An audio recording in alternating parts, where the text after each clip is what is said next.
Hi കൂട്ടുകാരെ, നമ്മൾ ഇന്ന് കപ്പ കൊണ്ടൊരു വിഭവമാണ് ഉണ്ടാക്കാൻ പോകുന്നത്. നമ്മൾ സാധാരണ കപ്പ വേവിക്കില്ലേ, അതേപോലെ ആദ്യം കപ്പ ഒന്ന് നന്നായിട്ട് വേവിച്ചെടുത്തതിന് ശേഷം ഇതുപോലെ ഒന്ന് ഇടിച്ചുടച്ച് ഒരു പരുവത്തിലാക്കുക.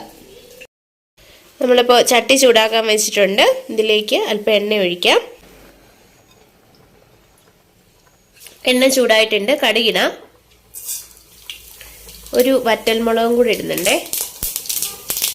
കുറച്ച് കറിവേപ്പില, കുറച്ച് ഇഞ്ചി, കുറച്ച് മതി, ഒരു ചെറിയൊരു കഷ്ണം ഇഞ്ചി മുറിച്ചിട്ടിട്ടുണ്ട്.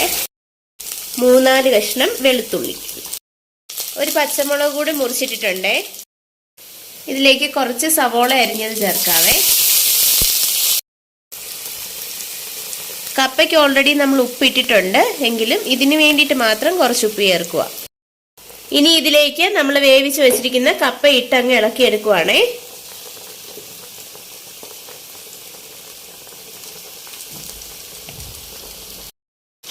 നന്നായിട്ട് മിക്സ് ചെയ്തെടുക്കാം.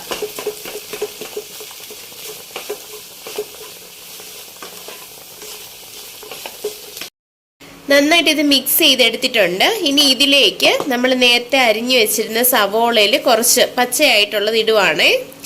ഇത് വഴറ്റാതെ സവോള ജസ്റ്റ് അരിഞ്ഞ് അതിലേക്ക് ചേർക്കുക.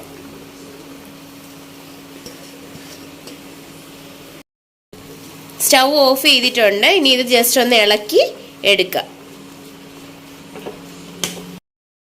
സാധാരണ നമ്മൾ കപ്പ വേവിക്കുമ്പം മഞ്ഞളും പച്ചമുളകും ഒക്കെ ചേർത്തിട്ടല്ലേ ചെയ്യുന്നത്. ചിലർ തേങ്ങയൊക്കെ ചേർക്കാറുണ്ട്. അവിയലിനൊക്കെ ചേർക്കുന്നത് പോലെ തേങ്ങ ചേർത്തും കപ്പ വേവിക്കാറുണ്ട്. അപ്പോൾ ഈ ഒരു സ്റ്റൈലിൽ ഒന്ന് ചെയ്ത് നോക്കണേ. സൂപ്പർ ടേസ്റ്റ് ആണ് കേട്ടോ, ഒരു രക്ഷയില്ലാത്ത ടേസ്റ്റ് ആണ്. സാധാരണ കപ്പ വേവിക്കുന്നതിനേക്കാളും ഞങ്ങൾക്ക് ഇഷ്ടം ഇങ്ങനെ ചെയ്തെടുക്കുന്നതാണ്. അപ്പോൾ എല്ലാവരും ഒന്ന് ട്രൈ ചെയ്ത് നോക്കിയിട്ട് അഭിപ്രായം പറയണേ. അപ്പോൾ ദാ ഇവിടെ നമ്മുടെ ആവോലിക്കറിയും റെഡി ആയിട്ടുണ്ട്. ഇത് കൂട്ടിയാണ് നമ്മൾ കപ്പ കഴിക്കാൻ പോകുന്നത്. അപ്പോൾ നമ്മുടെ ഈ ചാനൽ ആദ്യമായിട്ട് കാണുന്നവരാണെങ്കിൽ ഒന്ന് സബ്സ്ക്രൈബ് ചെയ്തേക്കണേ. ബെല്ലൈക്കൺ എനേബിൾ ചെയ്തിടാൻ മറക്കരുതേ. അപ്പോൾ ഇതുപോലെയുള്ള സൂപ്പർ വീഡിയോസുമായിട്ട് ഇനിയും കാണാം. Thank you so much.